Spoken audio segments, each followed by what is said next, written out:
Ladies and gentlemen, welcome to this special members event at Chatham House. Sadly not at Chatham House, although I am at Chatham House. But we are absolutely thrilled to have with us today President Volodymyr Zelensky, the President of Ukraine. We are delighted, Mr. President, that you could make time in what I think might euphemistically be called a very busy schedule to join Chatham House members and our guests today to share your thoughts about the war on Ukraine, where it's going, what are the priorities of the Ukrainian government, and how the rest of the world can best support it to the extent that they are willing to do so. And as we know, some countries are and some countries are not. I do want to say here that the fact that you would join Chatham House members and guests is a testament to the importance that I think you attach to the importance of getting Ukraine's message out to as many audiences as possible. It has become such an important part of this war to be able to understand what is taking place and to understand real time from you and your government what is taking place. I'd say that Chatham House members, as you may know, come from all over the world, not just the UK, and they come from all walks of life. And they are a manifestation of the vibrant civil society that I know that you and your government and your predecessors have been cultivating in Ukraine since it became an independent democratic state in 1991. Chatham House has been a strong supporter of a successful Ukraine. I like to say that we try to be critical friends. And my colleague, Orysia Lutsevich, who runs the Ukraine Forum since 2015, has had the privilege of working with many Ukrainian leaders in civil society, in politics to that end. So on her behalf and on behalf of all of my colleagues at Chatham House, we welcome you to this online event. Let me quickly explain the format. I don't want to take too long.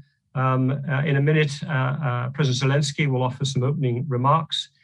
We will then move to Q&A. I will ask some questions, but you, our members, also have an opportunity to ask questions. But please do so through the Q&A function. We will not be using chat. We will not be using raise hand. So put them in the Q&A. I will ask the questions. It's simpler. We have a translation. Hopefully, those of you who've joined, you have the choice of Ukrainian or English. Please go down to the interpretation button and make your choice, and you can then participate in the meeting that way. And finally, I would simply say that this is on the record. For all of you who are here, please do feel free to use the social media and be able to enjoy it that way. Volodymyr Zelensky was elected the 6th president of Ukraine in April 2019. He won a large majority, over 73% in the second round against former President Petro Poroshenko, sworn in on the 20th of May. His party won a landslide election, became the first majority party in the Ukrainian parliament since its independence. As I think many of you know, and I'm not going to say too much about Volodymyr Zelensky's background, but I think one of the important things to know is that he got his law degree from Kyiv National Economic University. Started there, but as everyone here knows, went into a very successful career in TV, film, and in comedy.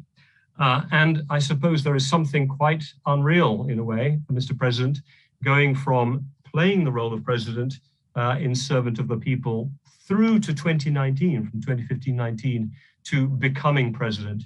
But nothing could be further from comedy. Nothing could be further from the lighthearted nature of entertainment than the absolutely brutal reality of what is happening to Ukraine right now since it was invaded, and the leadership role that you are having to play, and if I may say at the outset, playing exceedingly well. We look forward to your remarks. We look forward to engaging in conversation. Thank you for joining us. Over to you, President Zelensky. Thank you very much, Robin. I would like to say that it is a great honor for me to be invited. Thank you for the background notes. My life is really interesting. It is not coming to its end, I believe. I believe that there is a bright future still ahead of us, and it is too soon that we make any conclusions from this background. Thank you, Robin. Thank you, dear friends and guests of Chatham House for their opportunity to participate in this discussion. And I'm thankful for Chatham House being one of the most influential hubs. Back in 2015, you created a special program as a critical friend of Ukraine for in-depth studies of the Ukrainian context, I believe. And those studies help us find answers to some very topical questions. And I would like to put some questions to you before you reciprocate. This is a dialogue, but I'm sure that every one of you understand very well what kind of scope of problems we are talking about after the Russian full-fledged invasion. This is of utmost priority, not just for Ukraine, but for the whole world, not just for our people, but all the peoples in this continent and in the world. I'm absolutely certain. This is the full scope incursion, one of the remnants of the bad old times of the 18th century, perhaps. Some challenges, the cruelty of the Russian force, of the people who invaded Ukraine, and their great despise expressed as regards all the international covenants and conventions, human rights. That's what is most important for me, the integrity of our borders and the states in Europe as such. Why Russia is doing that, I wonder? Well, because they believe that their responsibility can be postponed for decades, if it ever comes. And they do not believe that they can be made responsible for the war crimes because they have the power of the nuclear state and the nuclear blackmail. After many decades, we can see this put bluntly by the Russian propaganda mongers. They are calculating how much time is needed for a nuclear missile to hit the European capitals. They are talking about that openly, how they can make a nuclear blast in the ocean to wash away the British Isles. And with the infographics, they boast of Russia being capable of turning any state into nuclear ashes. That's what they say, literally, nuclear ashes. Why is this happening? Well, we are convinced that this is the feeling of impunity. They believe that business as usual would always come back to the relations between Russia and European countries. There are some politicians in Europe still which are not ashamed of their relations after all Russia did in Europe has done. And the political chaos and scores of countries can be instigated because of the foodstuffs prices. They blackmail Europe to, first they wanted to launch the Nord Stream 2. That was a crisis, energy crisis in Europe, and they were purposefully not providing enough gas, and the gas prices hit the ceiling, the historic ceiling, the historic cap back then. And that was to the detriment of all the European countries' situations. Now we have our seaports being blocked by Russia. They captured them, some of them, and the global market suffers because of the lack of supplies of some key food products, grain, sunflower oil, maize, and other agricultural types of produce. And we can see the results of that, but I'm sure that we do not see it yet because there is enough analysis to see the full picture. We'll see that. There's some deficit in sunflower oil. The agricultural business is being now undermined by the lack of our supplies, and the basic foodstuffs are lacking in some countries already. This is the pressure for the prices to rise in North Africa, Middle East, and some Asian countries, and then that will gradually cover other regions of the world. The neediest will suffer. The people with the lowest income and the middle class, because the political repercussions of that can be dangerous, and that's what I'm saying, and that's what they are call a political chaos, the foodstuffs deficit, the food security. So the audience, the Russian war against our country, that looked like a bilateral affair. For some people, they would smile at that and say that that was kind of incursion, a kind of special military operation in Russian terms. Now the picture is seen differently, in a more serious fashion, but this is the 72nd day of the full-fledged war, and we can see no end of it yet. And we cannot feel any willingness of the Russian side to end it. And we cannot have satisfactory answers to the challenges presented by Russia. Starting from the 24th of February, there haven't been any single day when we wouldn't have any negotiations with our team to get the necessary military equipment and to accommodate the sanctions against Russia, to arrange for the necessary cooperation, to document and investigate all the war crimes. We haven't seen a single day without some siege of Mariupol by the Russian force, one of the examples, mind you. And every day we would try to look for some diplomatic solutions for saving people and arranging for the humanitarian corridors to accomplish that. We are in contact with all the influential parties there. We are already preparing the big plan of reconstruction for Ukraine, because we are absolutely certain that we will defend our independence and regain that territory, and we believe in power of the world. This is not believing in miracles, working miracles for that matter. From reason, pure reason, we can say that the response of the world to such an aggression should be instantaneous. And in fact, it takes months for us to discuss the same things over and over again.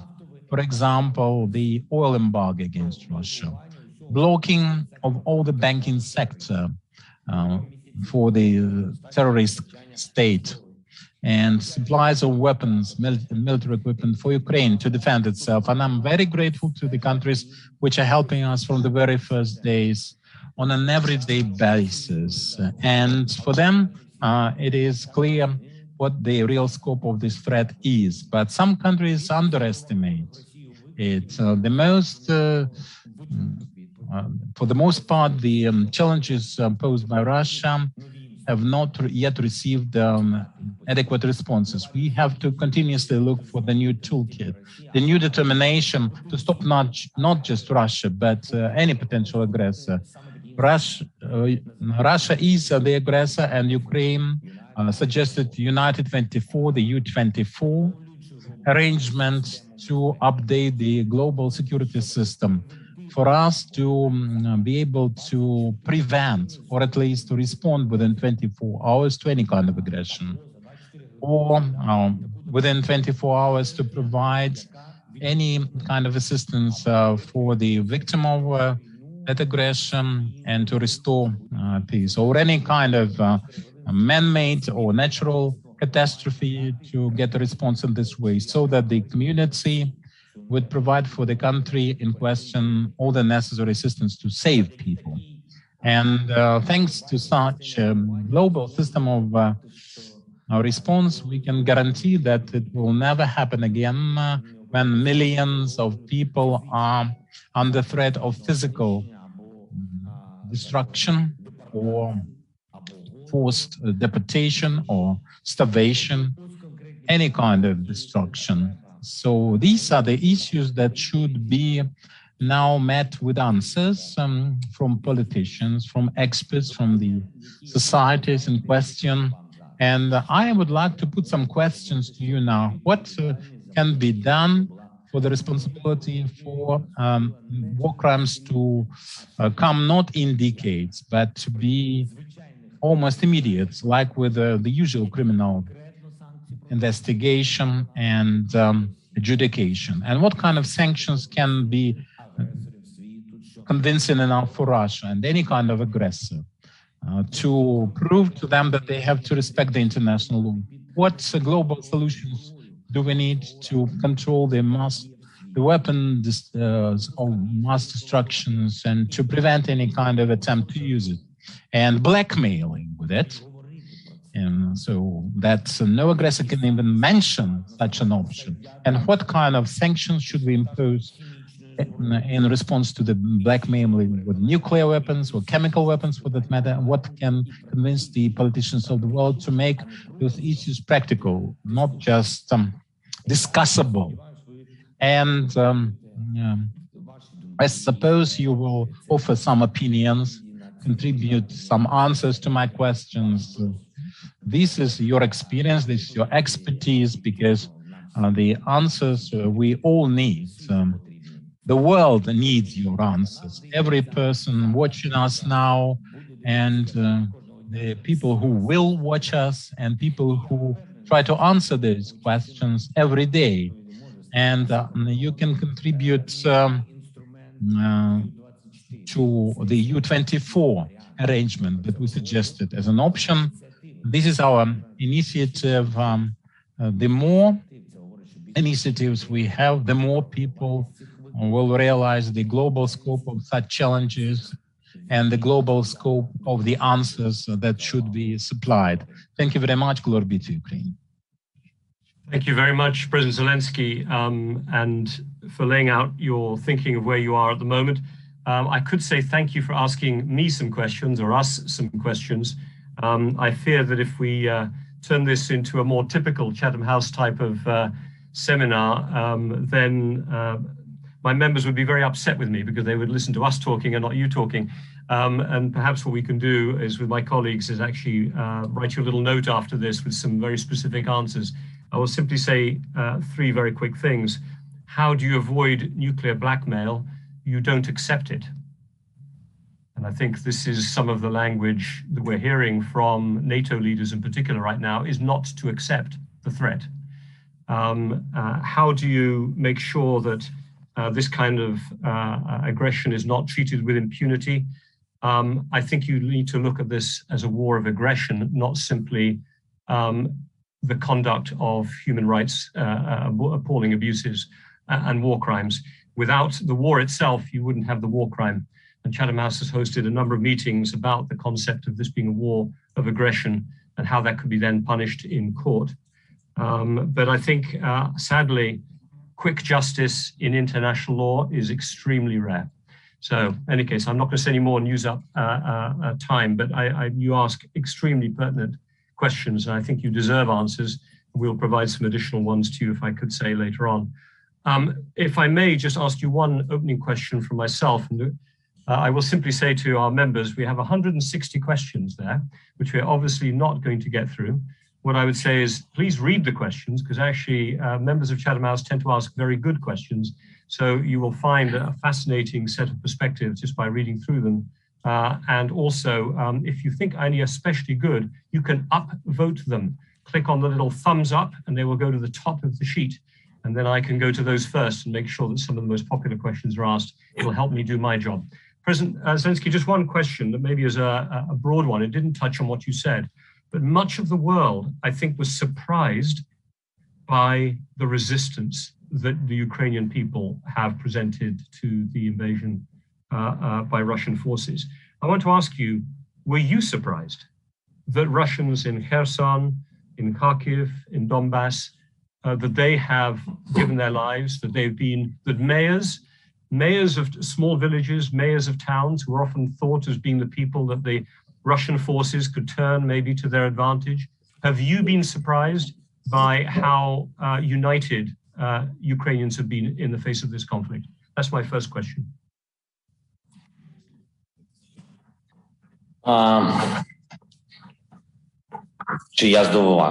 Was I surprised?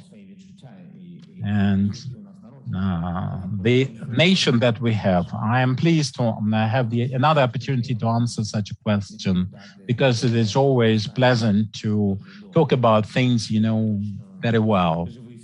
And I am a living witness of how our people responded to that aggression from Russia. I just can issue two signals. This is a dialogue, so I would like to respond to what you said about the nuclear blackmail. You said that is unacceptable, just like that. And it is my idea, maybe it's a rhetorical one, but we do not accept terrorism, right? Nobody in this audience accepts terrorism, and we do not talk to terrorists, right? Any kind of terrorist, but nevertheless, they exist. They do exist as a phenomenon, and they act and they live on. So I'm not criticizing your points. I would like to share my opinion from my experience and from what is happening in Ukraine, what is happening to Ukraine. And people are all concerned here because the nuclear weapon is being wielded by some power. We do not accept this, but can this lack of acceptance stop the blackmail? I'm not sure. But speaking of war crimes, why I put that question, I fully agree with you, Robin, that this is a long way when it comes to the international law and adjudication. But the ideology, the philosophy of responsibility or liability in such crimes doesn't work. This is my impression, and as a citizen, I offer it. We are a collective witness of war crimes. I witness war crimes in our country. And MH17, do you remember that flight? 8 years have elapsed. But what happened? What's the result? Is there any relief for the people who lost their loved ones? No, that side, they hate all the world. Any kind of adjudication they despise and resent, and they hate. I've seen those people, they hate life as such. And every time, every year, they hate more and more. So their crimes become more and more horrible, and there is no end to this process. So that's why I'm suggesting that we should rethink the structure of the international law in that respect. Let me say, answering your question, well, perhaps I can tell you the final truth after the end of this war. I feel that at this stage, my answer cannot be yet adequate, because at first we wanted to unite, to be strong together and stand up to the threat. And that was the fist of our people, clenched and hitting back the Russian military equipment or whatever. They were using the military apparatus they were using against us.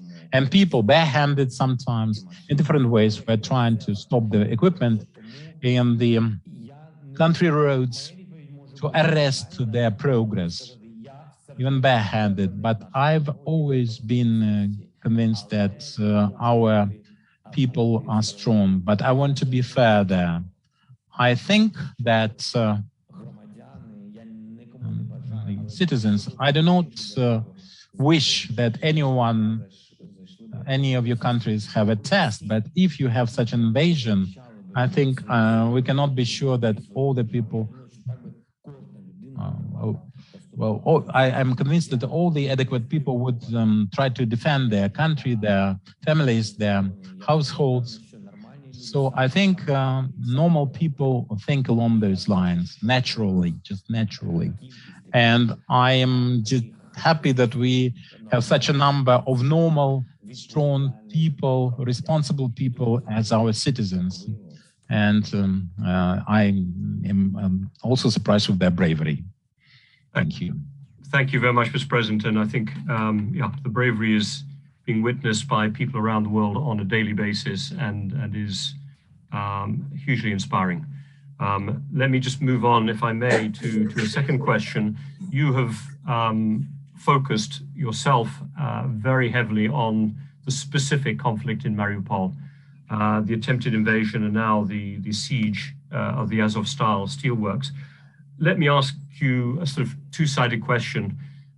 Is there anything that can stop Russia from taking Mariupol? This is a question from Jill Lawless at the Associated Press. Her question was, is there anything that could stop Russia from taking the last parts of Mariupol? And my question added to that is, if the Russians do take Mariupol fully, how does this change the shape of the war? Does it change the shape of the war? Or in a way, have Ukrainian fighters already won a type of victory? Could you say something about Mariupol, please?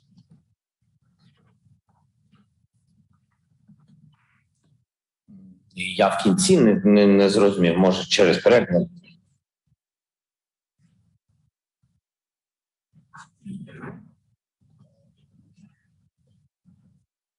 A question back to me, because if it was, it wasn't translated. No, I complimented. So let me start answering your question with the first part, the former part. Then the latter part will clarify. But I would like to clarify some details there. Speaking of Mariupol, one of the most complicated points of this war, this is an example of torture, of blockade and torture with starvation. Nobody can get any kind of foodstuffs. Nobody can get the foodstuffs there. All the international organizations are prohibited from entering the area. They cannot supply water, not just Ukrainian organizations. And they cannot provide, they just occupy it. And for some people who are not blocked at Azovstal, they provided some food for them, allegedly. But people first would refuse any kind of supply from the Russians, and people would drink from the pools. Some terrible examples of that because of their terrible thirst. And this is a beastly attitude. Anyone would agree. It's not human, but that's the topicality of the issues. That's the attitude. That's attitudinal. That's how the military, the Russian military, treats people. That's inhuman treatment of humankind as a kind. And that strikes anyone, the cruelty, the sheer cruelty, the sheer degrading and torture. So death is not caused by war. This is not a military event. This is torturing to death. This is terrorism and hatred. And we can discuss it in more detail, why this is happening. You said 160 questions, and I was scared, quite frankly. So I'm now reluctant to give long answers to any kind of question. But let me discuss those people who are responsible for this inhuman and degrading treatment, the torture. It's not the military. The military, of course, will be made liable. There will be a tribunal, I believe, for the killing, for the death, for the torture. But why this cruelty? That's the information apparatus. They are responsible. They developed this hatred and heated it to such an extent before the full-fledged war was waged against Ukraine. It took years preceding the incursion. And now we have torture. So starting as a good neighbor with some common history and families which are mixed, Russian-Ukrainian, Ukrainian-Russian on both sides. So we had relations because we are neighbors geographically. So that ended up in torture. And the information apparatus, I think Goebbels is a child in comparison with the adults in the Kremlin. And this is the scariest thing. That's what we learn from this war. This is the most hideous thing done by a human being without any shots, just with the information machine hunting a nation, a whole nation, and preparing the groundwork, because we have 18-year-olds, 20-year-olds, and the beginning was 8 years ago. So then they were 10 to 12 years old. They were adolescents, teenagers. So we are talking about schooling, about universities, about vocational training. This is a big propaganda machine. That's what has been done. And I think this is something we have to deal with in this situation, because you can torture, and then this torture can be adjudicated, but you cannot wash the brains, because that's a big problem. It's a big problem of cleansing of the residue of this propaganda. And for Mariupol, this is a big problem. This is a big national problem, this degrading treatment. Mariupol can be deblocked. It could be deblocked any day with the necessary equipment, full stop. There is no other option to deblock it. Presently, everything is in the situation when, because of our efforts, the Red Cross, the United Nations, somehow we found that format to evacuate people from the blocked Azov facility, the peaceful people. Peaceful people were walking around and they could be killed by any shell. So they were hunting humans, the military and civilian alike. This is a terrible story. It will be told in proper fashion, I'm sure. Yes, please, Robin. Just the second part of that question. I know this is so important, and I hate having to break it, but I just wanted to ask specifically, if Mariupol falls, Ні, так краще, так, будь ласка. What do you think? Can you repeat this question? Because yes, please. Sorry, if Mariupol falls, does this change the shape of the conflict? Does this potentially release, in your opinion, Russian forces to move north? Is it critical that you and those brave fighters hang on, or have you already thought what the consequences would be if it falls? Ви повинні знати. You should understand that Mariupol will never fall. I'm not talking about heroism or anything. The fighters, the army that we have, but there is nothing there to fall apart. It is already devastated. There is no place. There is no structure. It is all destroyed completely. And there is this little turf, this little structure, the Azov steel, the steel mill, or what remains of it. And people are being evacuated as much as we can. And I understand that Russia would like to have a parade for the Victory Day, the 9th of May, and so forth. This is a follow-up to this INFOPS and PSYCOPS machine, and PSYOPS and INFOPS machine. It's their affair, though it affects us.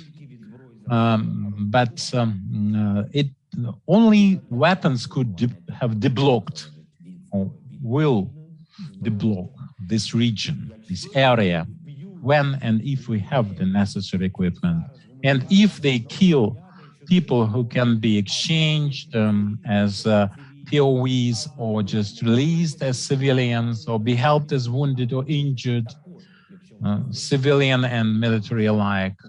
If they destroy them, I don't think we can have any diplomatic talks with them after that. But speaking in the military sense, they will proceed till the point when we stop them.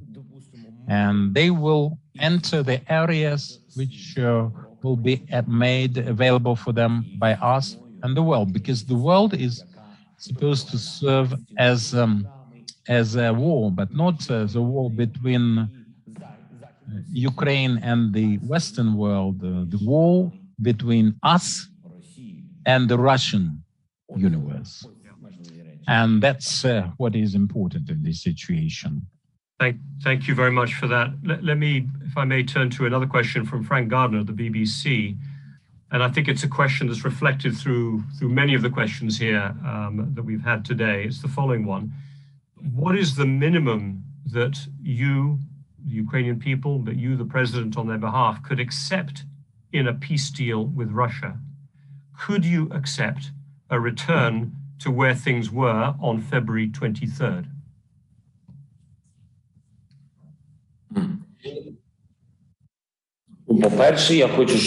First of all, I would like us to understand that I was elected by the people of Ukraine as president of Ukraine, not as president of a mini Ukraine of some kind. And this is a very important point. And I would like us to realize we need some arrangements in terms of talks to stop the killing, so we can use diplomatic channels to regain also our territories. The minimum I would accept. I think the minimal step before we stop the war, it is there. The minimum is for us to start talking, well, using this notional normality, if it fits the situation, but to deblock the diplomatic format of our relations, to stop the war between Russia and Ukraine.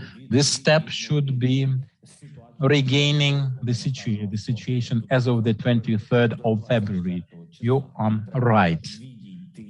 They have to fall back and go beyond the contact lines, and they should withdraw the troops, of course. In that situation, we'll be able to start discussing things normally. But for them to withdraw, they have to say something, and we have to start talking. And I realized that despite the fact that they are destroying all our bridges, I think not all the bridges are yet destroyed, figuratively speaking. Well, that's a very important statement you just made there, because after the horrors of Bucha, of Mariupol, of all the war crimes we discussed at the beginning, that is an important point you made about not having all bridges destroyed. In that context, let me ask you a question that brings a little bit the role of allies into it. We have both the United States administration, the Biden administration, and the British government in particular, talking about victory. Victory must involve the defeat of Vladimir Putin, even that it must involve all Russian forces leaving all of territorial Ukraine. So my question to you, Mr. President, is it helpful to have some of your key backers diplomatically and militarily setting that war aim publicly at this time? Is that helpful to you as President of Ukraine or not?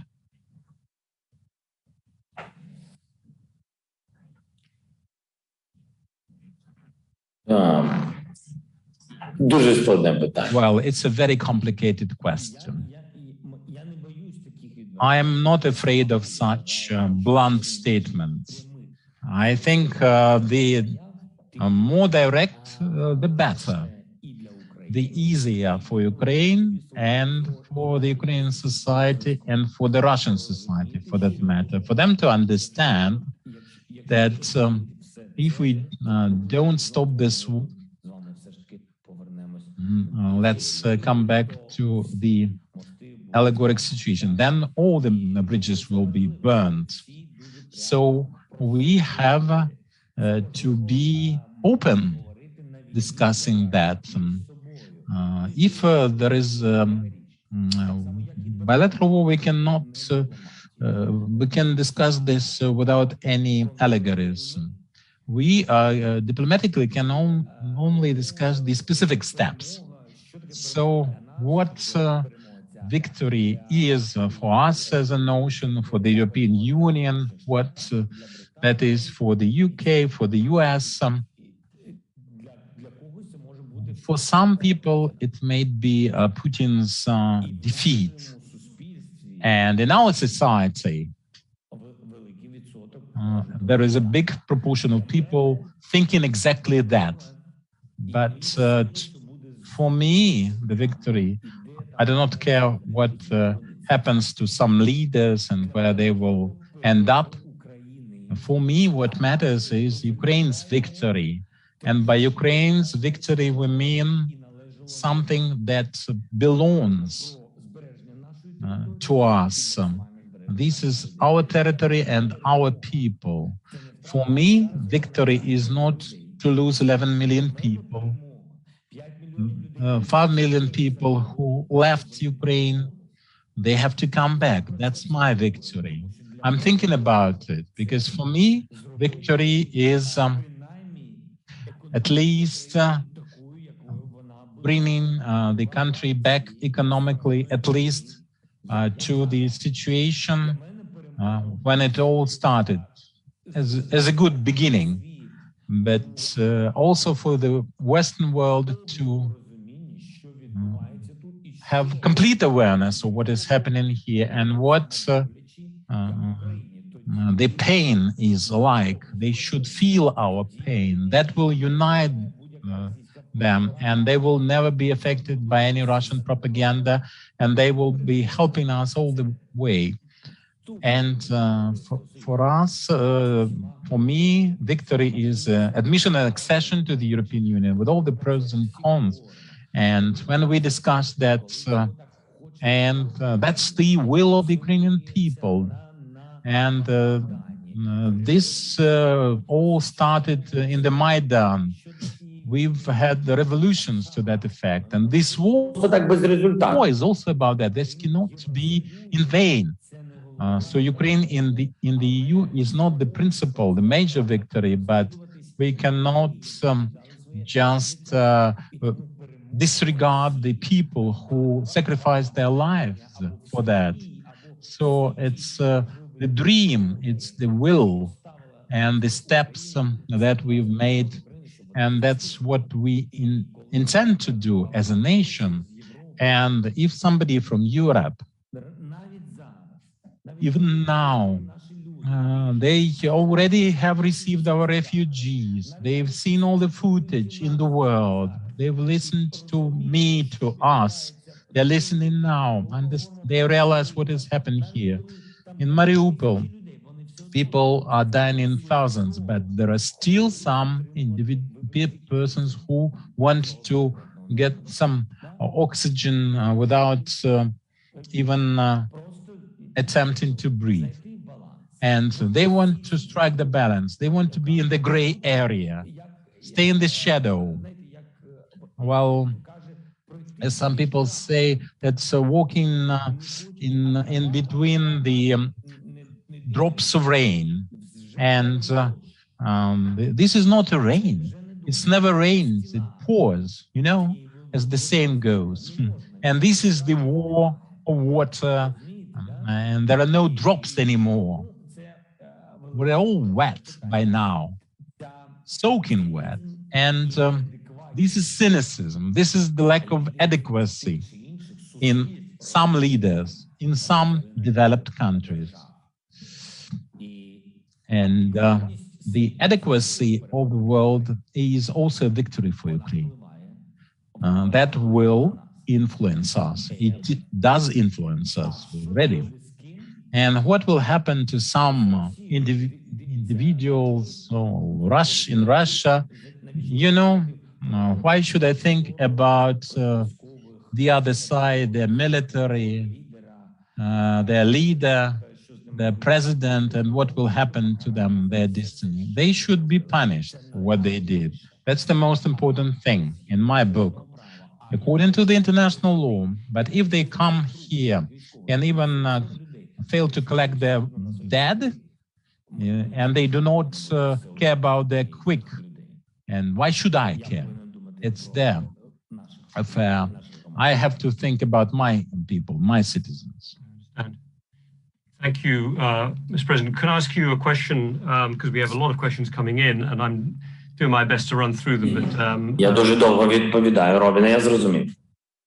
I'm giving you too long answers, that's why. They're important answers, but they're good. But as I said, I don't want to frighten you by how many questions we have. I'm picking up the main ones. If I could ask the question about sanctions, there are quite a few questions about what it is that are you getting what you want from your NATO European partners in particular? But could you say, are you satisfied with the support you're getting, in particular from EU nations? And let me include Germany.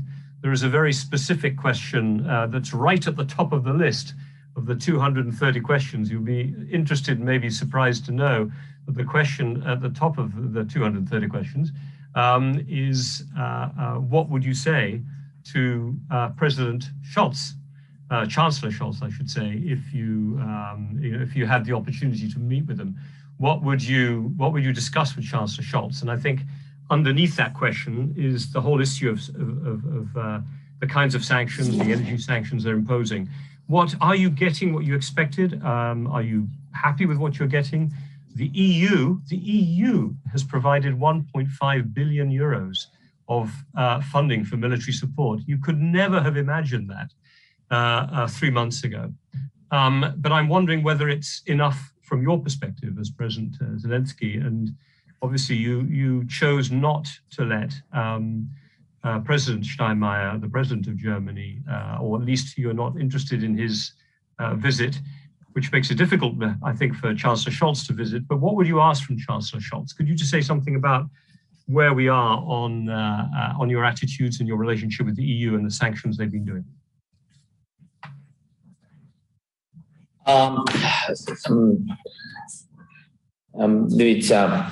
Дивіться, що стосується санкцій. Я вважаю найголовніше. Speaking of these sanctions, I think that in any kind of steps, there are steps in favor or against, and they should be transparent and honest. And then again, you cannot be slightly evil and slightly good. With the right hand, you impose sanctions. With the left hand, you sign the Russian contracts. This is not true, right. This is hypocrisy. The sanctions should be so effective that we will never have to revisit that. Like SWIFT against the banking system, the cutoff. If you're against any financial deals, you have to cut them off, cut the banking system of the Russian Federation. Тут ми можемо, а це ми не можемо. Because we can do some things with some banks and cannot do that with some other banks.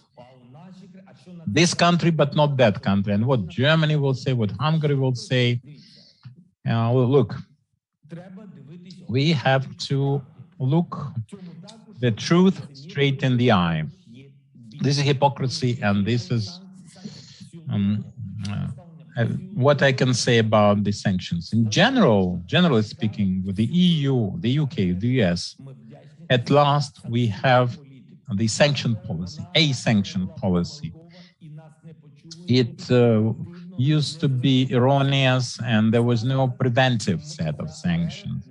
Nobody took heed of our pledges. But now we would not have had this situation had we sanctioned them in advance. And the sanctions would have been effective by now. So I think that was a mistake. We are very grateful to the community for the sanctions that we have now. You know, the energy resources, that Russia makes 1 billion a day in Europe on the energy resources. How can we argue that, let's postpone, let's delay in 4 months, in a year? It's a dangerous game. If you realize that you cannot do without this resource, just say so, that in 2 months you will stop that. No exceptions for some jurisdictions. It should be all done in unity, solidarity. That's togetherness of the European Union. This is the essence of this notion of union. We are not in that union, but union is about unity. We are not a member, but we understand what unity is, unlike some countries who have been with the union for many years. So the energy resources will end up being cancelled altogether with the embargo. It will be difficult, but it will be difficult in your countries, and all your families will live on, unlike some our families.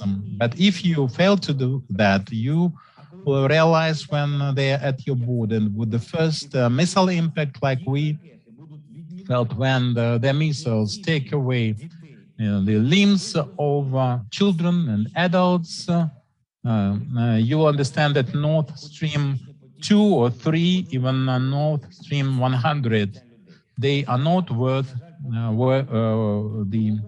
anybody's health and life, and it knocks at your door, and unless you open, you wouldn't believe it. And they will family aside and burn your household. That's the situation that we are facing here.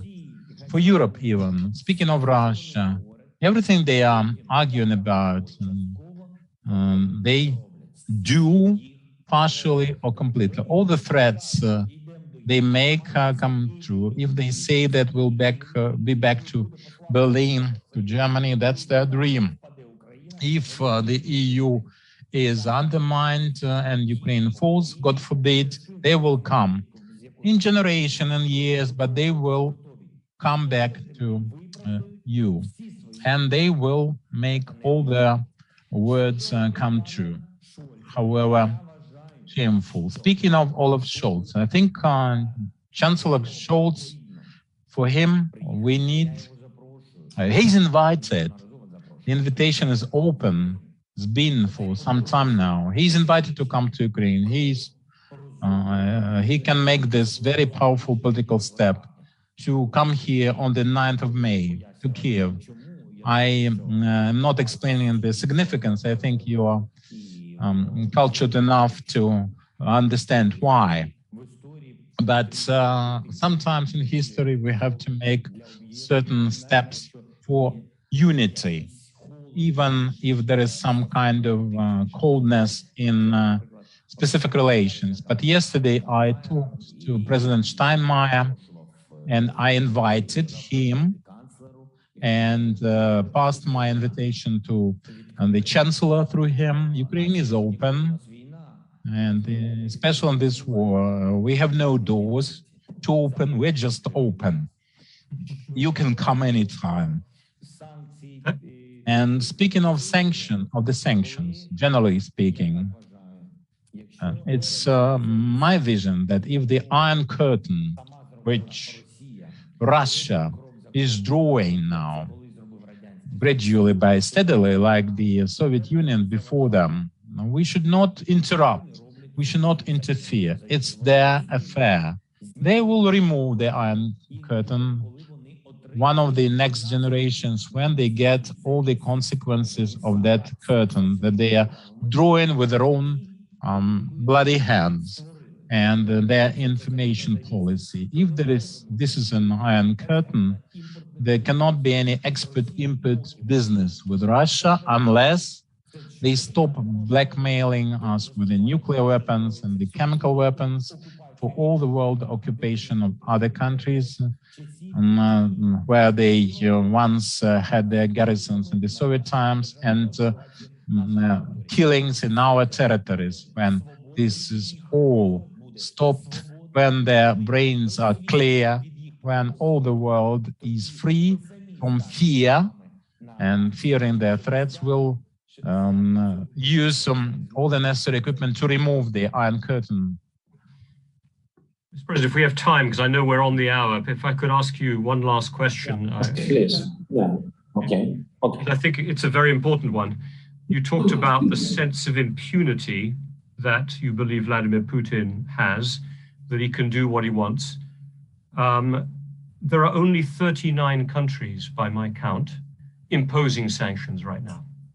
So even if he draws the bloody curtain, or the curtain with his bloody hand across the middle of Europe, he still seems to have plenty of open doors down, whether to India or to China or to many, many other countries in Africa, many democracies that are willing to continue trading and who see this conflict and the rising food prices and all of the stuff you talked about before as actually somehow being the fault of Ukraine and Russia and NATO. And it's like this old Cold War from the last century. How do you connect with them? How do you make them understand that this is also, the rise in that price is not your fault, it's not NATO's fault. This is a choice made in the Kremlin, made by Vladimir Putin. How are you connecting to that much bigger community? If you want justice, more of the world has to feel the injustice. And at the moment, sadly, the world is quite divided on this. What can you do about that?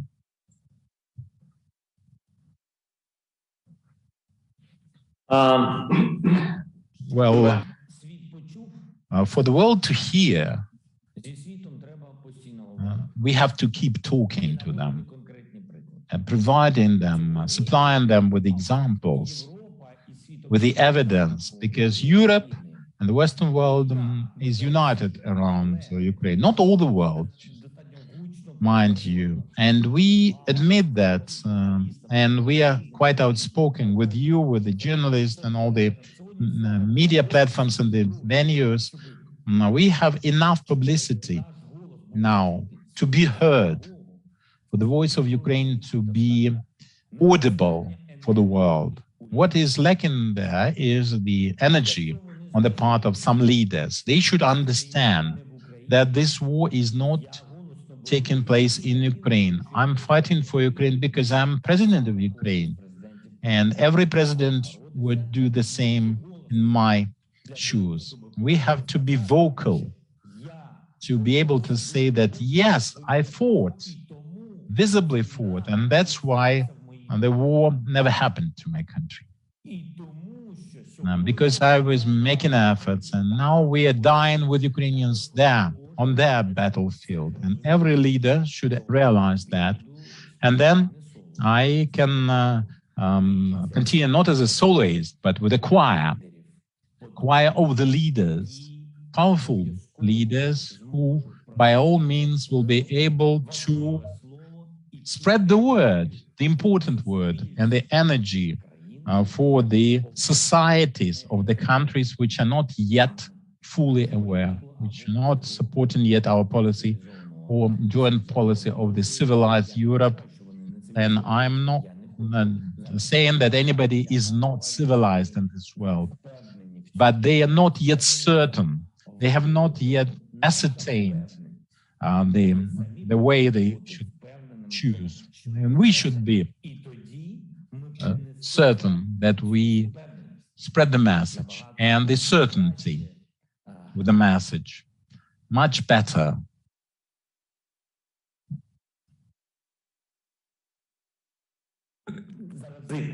Я шукав слово. Sorry, I was looking for a word.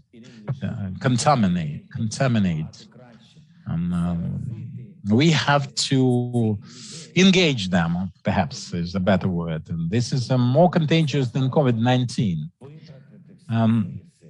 The spirit that we have, and we have to invest all our efforts, and we have to be exhausted with effort. And every morning we have to wake up and ask ourselves, what have I done for Ukraine?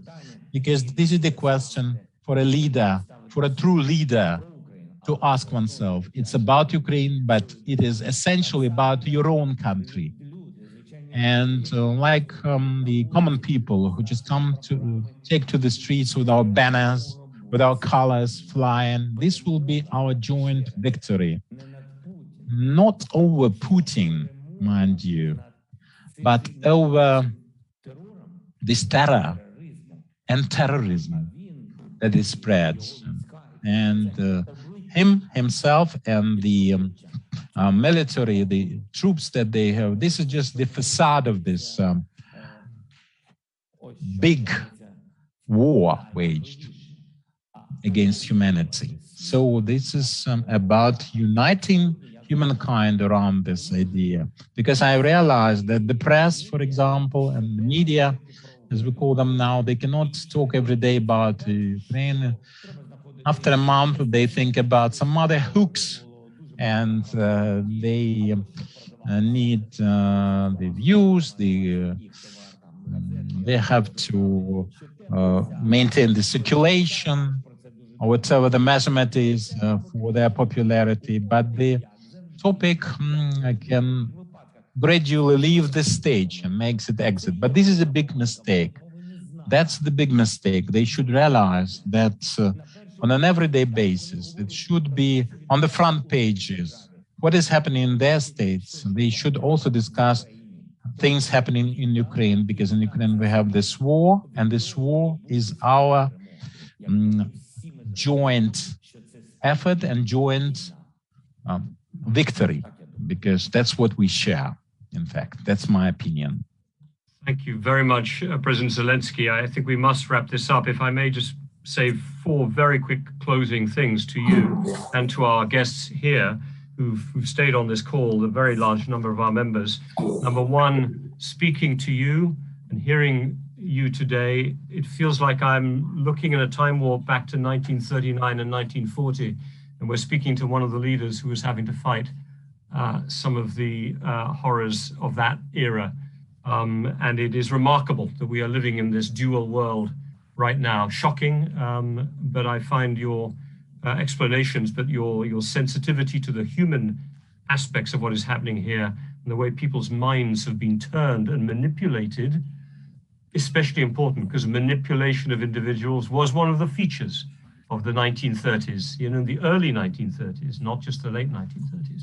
So I thought that was very important. That's number one. Number two, we had one of our members asked the question, what can individuals do beyond giving money? What can individuals do, not governments? You haven't got time to answer that question, but I would simply say that being informed, making sure that the stakes are shared amongst our communities and spread beyond the 1,500 people or so on this call to so many others, and especially to the people outside the 39 countries, that is going to be incredibly important. Because at the moment, not enough of the world understands the stakes. It is a northern conflict.